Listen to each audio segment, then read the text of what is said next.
우리 하나님의 말씀 창세기 50장입니다. 창세기 50장 우리 20절에서 25절까지의 말씀을 같이 봅니다.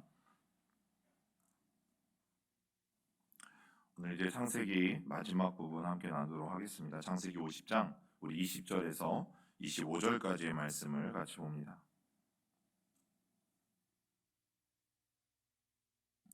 창세기 50장 20절에서 25절 한 절씩 교독합니다. 당신들은 나를 해하려 하였으나 하나님은 그것을 선으로 바꾸사 오늘과 같이 많은 백성의 생명을 구원하게 하시려 하셨나니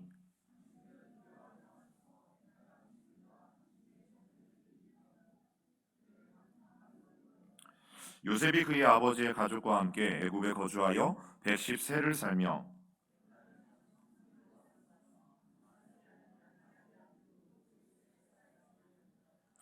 요셉이 그의 형제들에게 이르되 나는 죽을 것이나 하나님이 당신들을 돌보시고 당신들을 이 땅에서 인도하여 내사 아브라함과 이삭과 야곱에게 맹세하신 땅에 이르게 하시리라 하고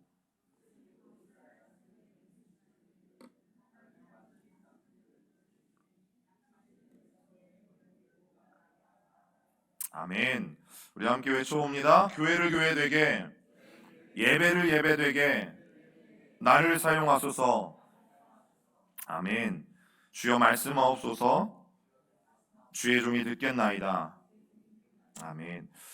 이제 오늘 우리가 창세기 마지막 부분들을 함께 나눌 텐데요. 이제 요셉의 마지막 삶에 대해서 함께 나누려고 합니다. 결국 기근을 피해서 가나안 땅에서 애굽으로 내려왔던 야곱이 결국에는 죽음을 맞이하게 되어지고 또 요셉도 죽음을 맞이하게 되어지고 그러나 요셉의 죽음으로 하나님의 역사는 끝나지 않고 또 계속 이어지는 모습들을 우리가 오늘 말씀을 통해서 이제 함께 살펴보고자 합니다.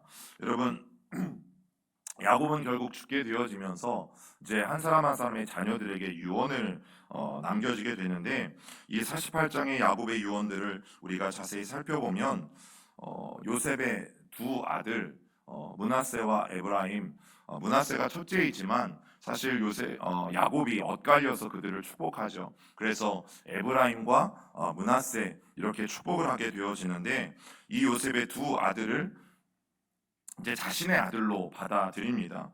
여러분 우리가 누가복음 그 탕자의 비유에서도 이런 말씀드린 것처럼 이 장자가 얻는 특권이 하나가 있었는데 장자가 아버지를 봉양하는 이 책임을 지면서 특별히 장자에게는 2배가 되어지는 유산을 물려받는 그런 은혜가 있게 되어지죠. 여러분 12아들들 중에 요셉이 한 아들이 되어지지만 오히려 요셉의 두 아들이 2배의 축복을 받으면서 이 장자의 명분을 이어가는 모습들을 오늘 성경을 통해서 우리가 보게 되어지는데 여러분 요셉의 두 아들을 축복했다라는 것은 그냥 단순히 축복으로 끝나지 않고 당시 성경의 문화에 비추어 보면 여러분 요셉이 장자의 명맥을 이어받는 여러분 그런 예식이 되어지기도 한다라는 거죠. 그래서 이 49장의 유언들을 하나하나 살펴보면 특별하게 이 르우벤, 사실 르우벤이 장자였습니다. 그런데 결국 이 르우벤이 치명적인 잘못 하나를 저지르는데 아버지의 침상을 더럽힌 것이었어요. 그 일로 말미암아서 결국 르우벤은 장자이긴 해요. 명목상의 장자이긴 했지만 그가 장자로서 받아야 되는 그 축복을 결국에는 받지 못하게 되어져요. 여러분 그러면 오늘 저와 여러분들의 삶이 내가 오늘 목사냐, 내가 오늘 뭐 장로냐, 권사냐, 아니면 내가 누구냐, 여러분 이것도 중요할 거예요. 그래서 내가 어떤 직책으로 불려지는가도 여러분 우리에게는 굉장히 중요합니다. 그런데 더 중요한 것이 무엇인가 하면 그 부르심에 합당한 삶을 우리가 살지 못하게 되어질 때에 여러분 결국 르우벤은 자기가 장자임에도 불구하고 장자로서의 축복을 받지 못해요. 여러분 너무너무 안타까운 일이죠. 그것은 결국 그의 행실에 달려 있었어요. 장자로서 주어진 특권, 그 특권에 합당한 책임, 의무를 다해야 되는 것이 여러분 분명히 성경이 말하는 것인데 결국 르우벤이 그 장자의 직분을 온전히 감당하지 못한다는 사실이죠. 그리고 레위, 시므온 이 두 아들들은요 축복이 아니라 저주를 받습니다. 여러분 레위는 나중에 비나스를 통해서 저주를 극복하게 되어지지만 이 시므온은 결국 저주를 극복하지 못하는 모습들을 보게 되어져요.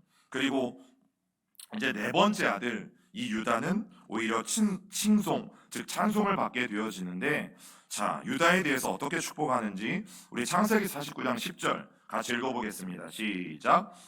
규가 유다를 떠나지 아니하며 통치자의 지팡이가 그 발 사이에서 떠나지 아니하기를 실로가 오시기까지 이르리니 그에게 모든 백성이 복종하리로다. 여러분, 오늘 야곱에게 통치자의 지팡이가, 야곱은 유다에게 통치자의 지팡이가 바로 그 위에 머물 것을 예언하고 있는 거죠. 여러분, 분명히 요셉의 두 아들을 특별히 두 배의 축복을 주면서 그를 장자로 세우는 것처럼 보였는데, 또 오늘 이 말씀에 보면 통치자의 지팡이가 이 유다의 자손들에게 있다는 건 무슨 뜻이에요? 바로 유다가 장자가 되는 듯한 이 분위기로 야곱이 축복하고 있는 모습들을 보게 되어져요. 그러나 사실 당시에 실제 장자의 역할은 여러분 요셉이 감당하고 있었어요. 우리 창세기 49장 26절도 같이 읽어봅니다. 내 아버지의 축복이 내 선주의 축복보다 나아서 영원한 산이 한 없음 같이 이 축복이 요셉의 머리로 돌아오며 그 형제 중 뛰어난 자의 정수리로 돌아오리로다. 여러분, 무슨 말씀을 합니까? 모든 형제들 중에서 요셉이 가장 뛰어날 것이고 그 뛰어난 자의 정수리가 바로 요셉이다라고 말하고 있는 거예요. 여러분, 모든 형제들 중에 뛰어난 것이 첫 번째라는 얘기잖아요. 그런데 그것보다도 더 높은 형제 중에서도 뛰어난 자의 정수리가 바로 요셉의 자손일 것이다라고 말하고 있는 거죠.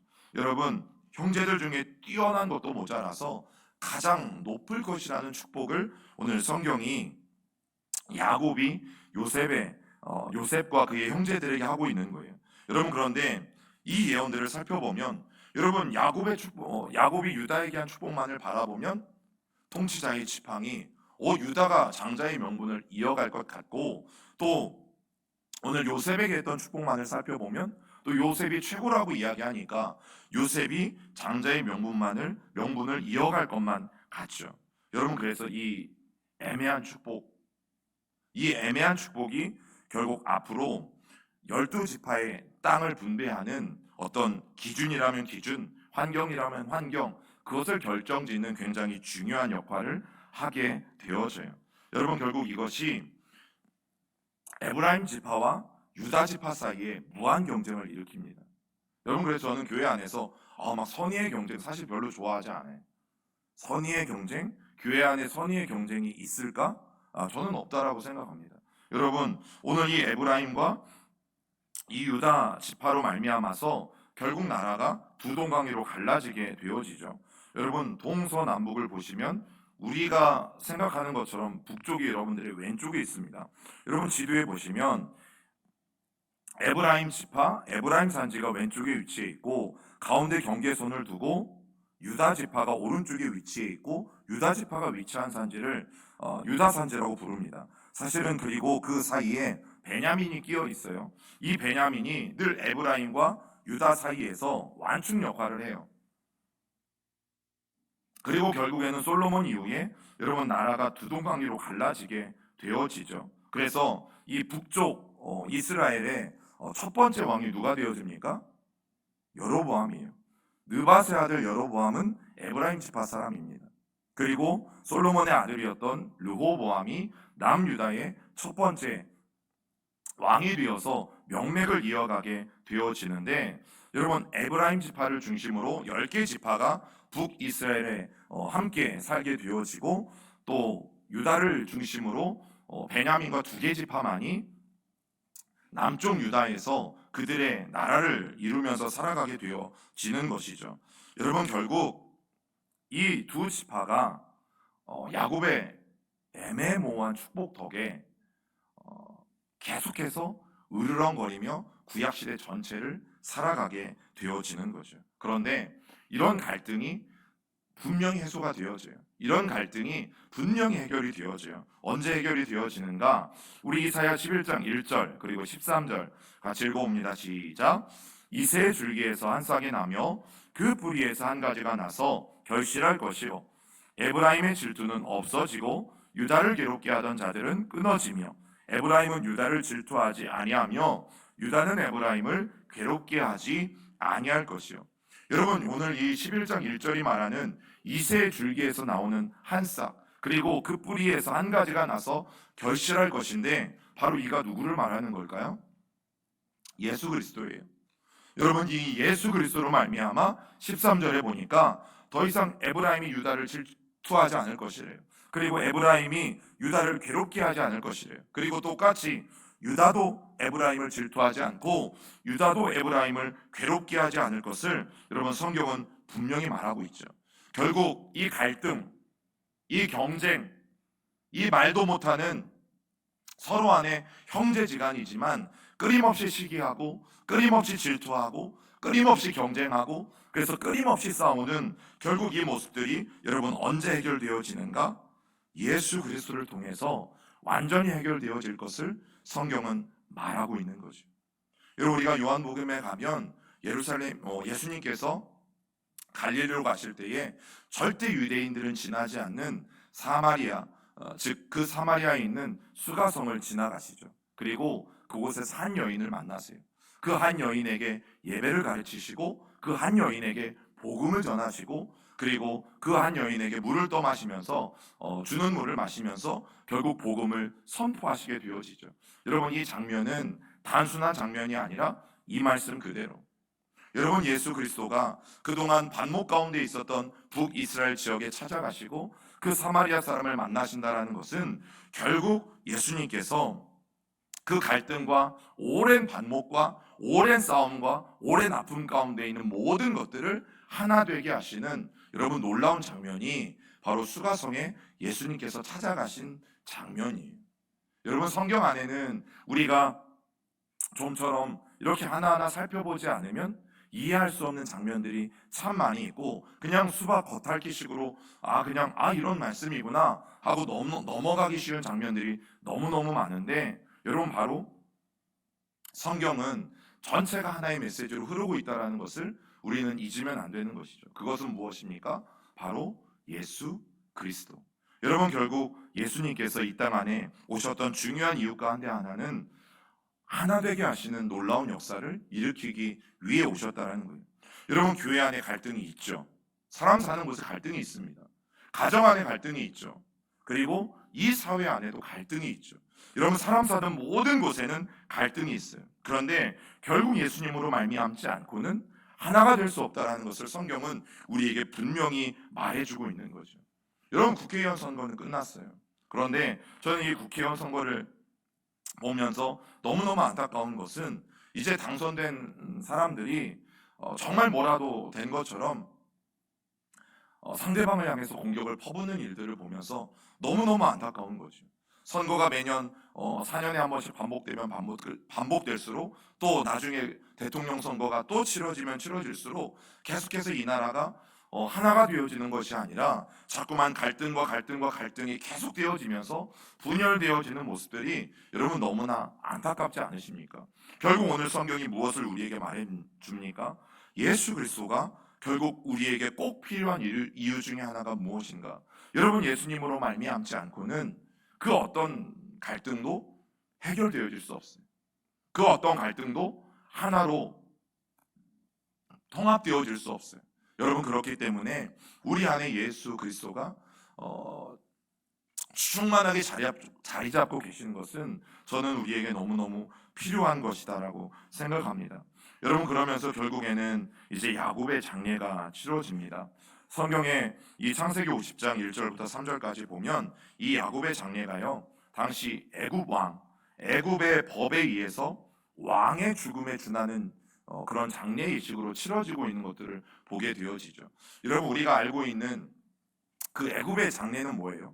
왕들이 보통 어떻게 해서 이렇게 장례식이 치루어지나요? 우리가 잘 알고 있는 미이라, 그렇죠? 미이라. 여러분, 야곱의 장례식이 그렇게 바로와 똑같이 미이라로 만들어져서 진행되어지고 있는 것들을 여러분 우리는 성경의 내용들을 통해서 알게 되어져요. 여러분, 그런데 더 중요한 것이 이제 무엇인가 하면 여러분, 애굽은 지도에는 나와 있지 않지만 저 밑으로 한참 더 내려가셔야만 애굽이에요. 그런데 우리가 이미 배운 것처럼 야곱은 어디에 묻히게 되어지냐면 아브라함이 묻혔던, 이삭이 묻혔던 저 유다 산지에 있는 헤브론에 있는 막벨라 굴에 묻히게 되어지죠. 그런데 이 애굽에서 헤브론까지는 약 340km가 되어져요. 여러분, 교통수단이 발달하지 않았던 그 시대에 결국 마차를 타고 가든 아니면 걸어서 가든 저 먼 길을 야곱을 장사하기 위해서 가야 된다라는 사실이죠. 여러분, 그렇게 보면 저 선산의 지위를 누가 차지해요? 많은 지파들 중에 갈렙이 달라고 요구했었잖아요. 그리고 갈렙은 유다 지파 사람이잖아요. 그러면 저 헤브론이 있는 저 땅은 유다 산지가 차지한 것들을 보게 되어져요. 여러분, 결국 야곱의 유언 이후에 유다와 요셉은 계속해서 장자 경쟁을 벌이고 있었던 것을 우리는 너무나 쉽게 알 수 있어요. 그리고 갈렙이 여호수아에게 저 땅을 요구하잖아요. 여호수아는 어디 지파예요? 에브라임 지파예요. 여러분, 유다가 강력하게 저 땅을 요구했던 것을 우리가 지난번에 함께 나누었었는데 바로 그 이유 때문이에요. 결국 장자가 선산을 차지하잖아요. 장자가 그 모든 조상들의 것들을 이어내려 가잖아요. 여러분, 그러면 유다와 에브라임은 끝까지 이 경쟁을 멈추지 않은 것들을 보게 되어집니다.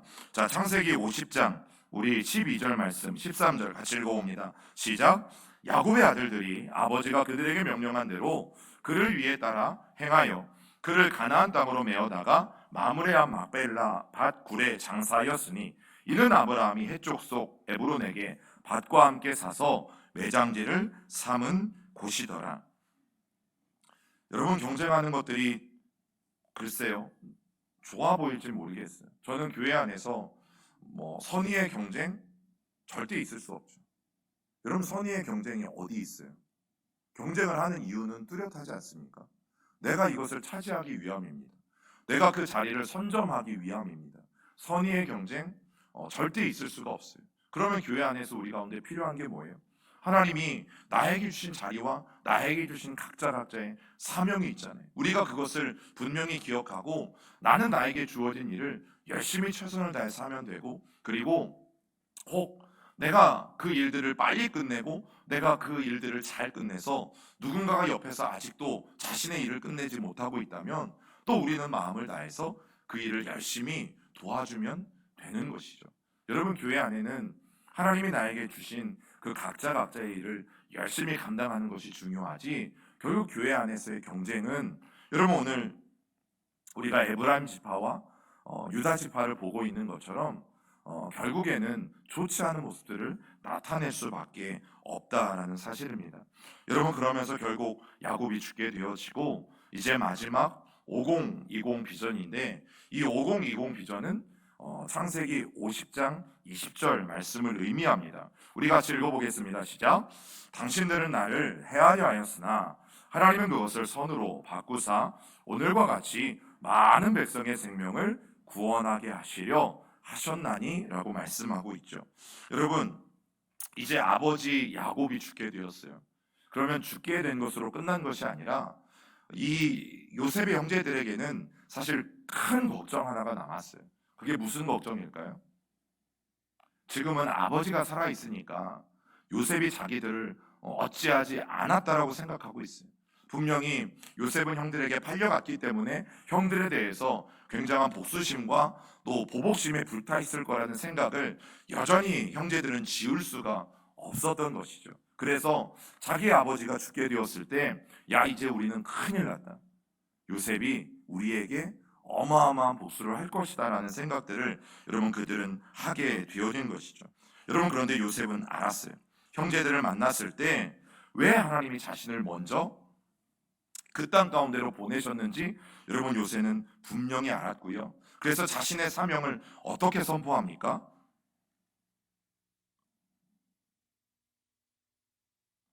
제가 읽어드릴게요. 창세기 45장 5절인데, 당신들이 나를 이곳으로 팔았다고 해서 근심하지 마소서, 한탄하지 마소서. 하나님이 생명을 구원하시려고 나를 당신들보다 먼저 보내셨나이다. 형들이 지금 무슨 걱정을 하고 있는지 너무나 잘 알았어요. 그래서 요셉은 말하는 거예요.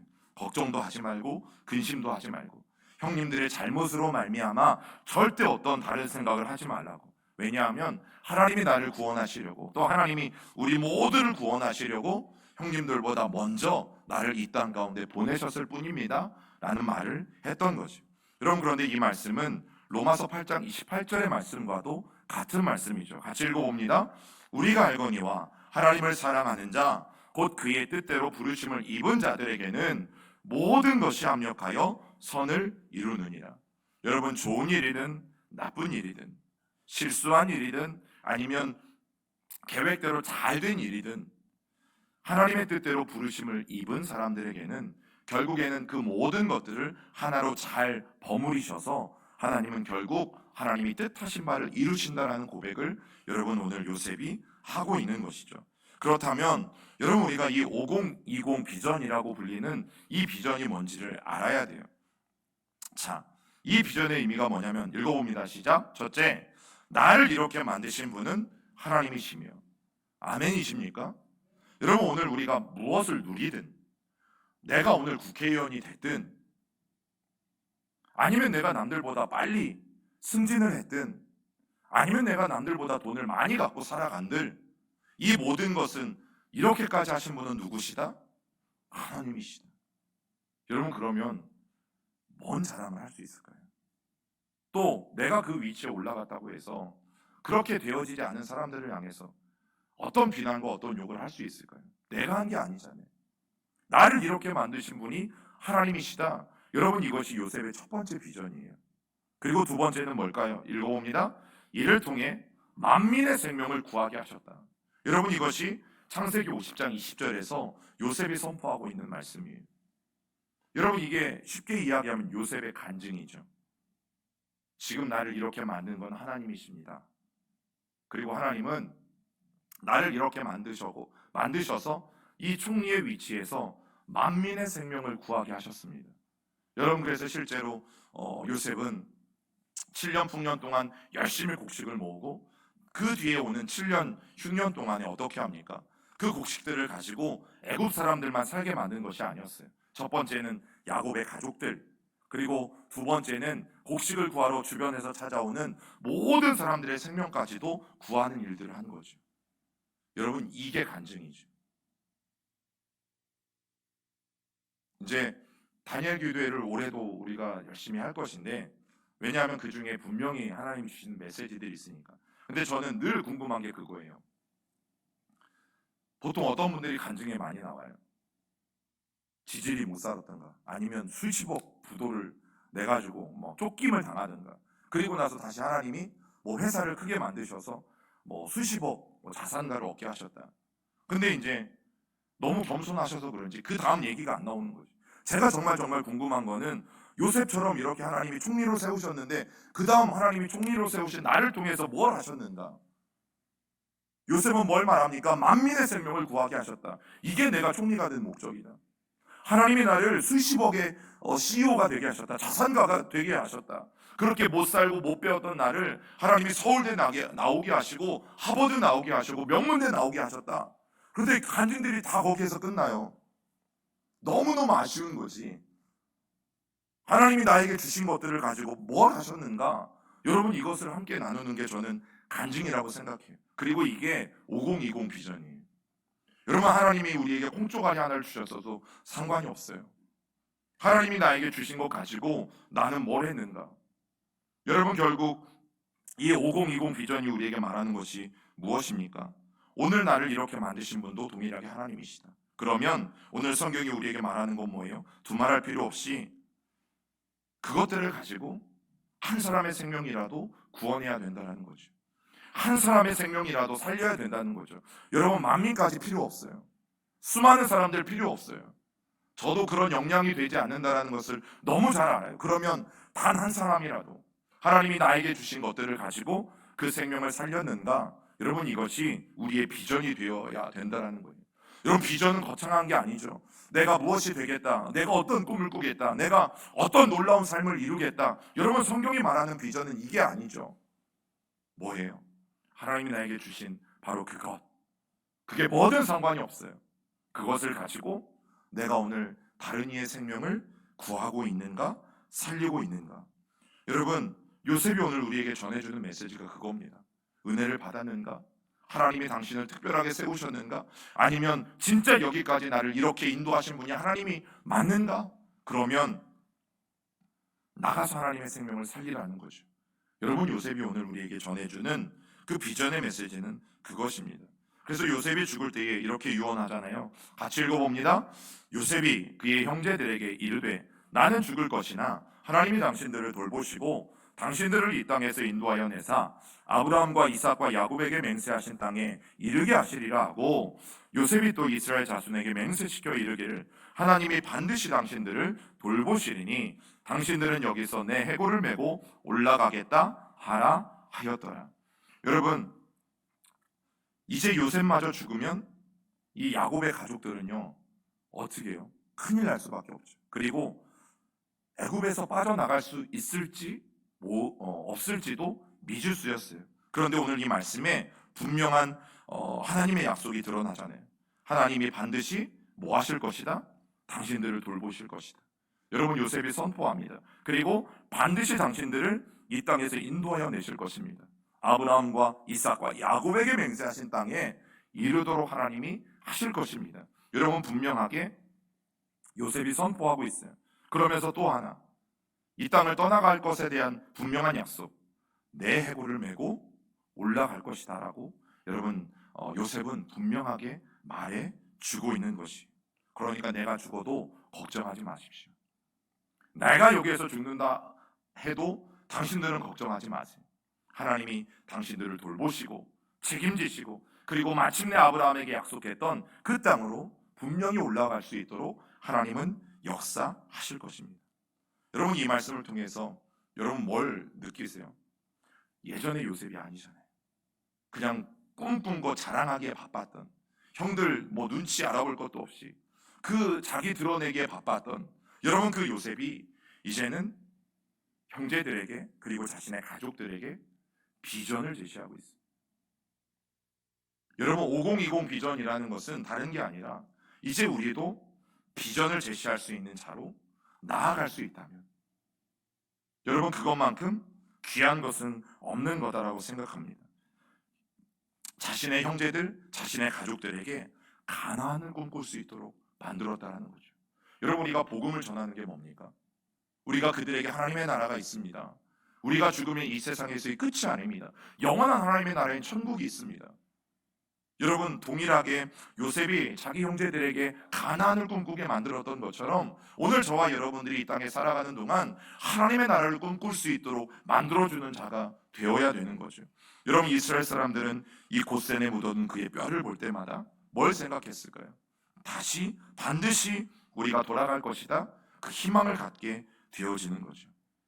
꿈만 꿨던 자가 이제는 꿈을 해석하는 자로, 그리고 이제는 꿈을 나누어 주는 자로 여러분, 요셉의 삶이 바뀌어 가고 있어요. 그러면 이것이 우리 아이들의 인생이 되어야 돼요. 우리 청소년부에 가면 저는 이렇게 아이들하고 외칩니다. 같이 따라해 보겠습니다. 10대의 꿈을 꾸고 20대에 준비하여 30대에 쓰임 받자. 물론 우리 뭐 민주도 10대예요, 그죠? 네, 10대이지만 제가 청소년들에게 그렇게 선포하고 함께 말씀을 전합니다. 10대의 꿈을 꾸고 20대에 준비하여 30대에 쓰임 받자. 물론 이 공식대로 되어지진 않아요. 그러나 우리가 하나님 앞에 꿈을 꿀 뿐만 아니라 하나님이 우리에게 주신 것들을 가지고 그 꿈을 제시하는 자, 또 다른 이들에게 꿈을 전하는 자로 설 수 있다면 여러분, 오늘 요셉의 모습을 통해서 하나님이 저와 여러분들에게도 원하시는 것, 또 우리 교회에게도 원하시는 삶이 저는 바로 이런 삶이라고 생각해요. 제가 말씀드렸죠. 꿈은 저희 아버지도 예전에 이제 뭐 안 좋은 꿈을 꾸셨는지 전화 와가지고 별일 없냐? 별일 없죠. 안 좋은 꿈을 꾸셨대. 그래서 뭐 걱정하지 마시라고 하고 이제 아버지한테는 말씀 안 드렸지만 여러분, 그런 꿈을 전문 용어로 개꿈이라고 합니다. 여러분, 성경이 요셉이 꾸었던 그런 꿈, 이제 이 특징들이 있어요. 반복해서 여러분 비슷한 꿈들을 꾸신다면 하나님이 우리에게 주시는 메시지일 확률이 높아요. 그리고 만약 이제 여러분들이 뭐 새벽 기도회든 아니면 여러분들이 기도하실 때 막 열중해서 기도하시다가 잠시 잠들었는데 꿈이 꿀 때가 있어요. 그리고 그 꿈이 오랜 시간이 지났는데도 선명하게 남아있을 때가 있어요. 그러면 하나님이 주신 메시지의 확률이 매우 매우 높아요. 그런데 여러분, 대부분의 꿈은 어떠세요? 꾸고 아침에 일어나면 5분 10분도 안 지나서 세수하러 들어가면 그냥 기분은 나쁜데 꿈 생각은 안 나요. 그죠? 기분은 좋은데 꿈 생각은 안 나요. 전문용어로 뭐라고 한다고요? 개꿈이에요, 이런 개꿈. 왜냐하면 하나님은 이미 하나님의 말씀을 주셨잖아요. 그래서 매일 아침마다 열심히 성경 읽으시고 열심히 성경을 묵상하시고 열심히 하나님의 말씀을 들으시면 여러분, 그 가운데 나를 향해 주시는 하나님의 메시지가 분명히 있습니까? 없습니까? 있는 것이. 여러분, 요셉은 철부지 시절 꿈꾸는 자였어요. 그리고 안타까웠던 것은 그 꿈이 다른 사람들을 너무너무 힘들게 만들었었죠. 그러나 그 꿈이 있었기에 결국에는 여주인의 유혹에도 넘어가지 않을 수 있었어요. 그리고 그는 세겜에서 디나의 성추행 사건으로 온 집안이 어려움에 처하게 됐을 때 그것으로 말미암아 큰 교훈을 삼을 수도 있었어요. 그리고 그는 유혹을 피했지만 결국에는 누명을 쓰고 감옥에 들어가게 되어지죠. 여러분, 그 감옥에서 요셉은 꿈꾸는 자에서 꿈을 해석하는 자로 바뀌는 삶을 살게 되어지죠. 그리고 이제 총리가 되어서는 모든 가족을 애굽으로 이끌어 들였고, 그리고 그의 생을 마치면서는 가나안 땅에 들어갈 것에 대한 분명한 꿈을 제시하는 사람으로 바뀌게 되어졌다는 거죠. 여러분, 우리가 이 창세기를 마무리하면서, 그리고 요셉의 이야기로 마무리하면서 우리가 반드시 기억해야 될 것, 단순히 꿈을 꾸는 자가 아니라 꿈을 주는 자가 되어야겠다. 내가 미래의 다음 세대들에게, 또 우리 교회 성도들에게 하나님의 꿈을 줄 수 있는 자가 된다면, 그리고 우리 교회가 그 하나님의 비전을 제시할 수 있는 교회가 된다면 여러분, 그것만큼 영광스러운 것은 없는 것이죠. 저는 창세기 이 50장 20절 말씀, 이 말씀을 우리가 마음 가운데 분명히 품고, 여러분, 이것을 우리가 실천하고 동일하게 저와 여러분들에게 이 꿈을, 이 비전을 다른 사람들에게 전해줄 수 있는 삶을 산다면 여러분, 그것만큼 우리 가운데 귀한 일은 없는 것이죠. 우리 창세기 50장 20절 우리 한 번만 더 읽어봅니다. 당신들은 나를 해하려 하였으나 하나님은 그것을 선으로 바꾸사 오늘과 같이 많은 백성의 생명을 구원하게 하시려 하셨나니. 하나님이 우리에게 오늘날 누리고 있는 것들을 왜 주셨다고요? 많은 사람들의 생명을 구원하시기 위해서. 여러분, 이게 하나님이 주신 비전의 목적입니다. 이 비전을 살아갈 수 있는 오늘 저와 여러분들이 될 수 있길 간절히 주님의 이름으로 부탁을 드립니다.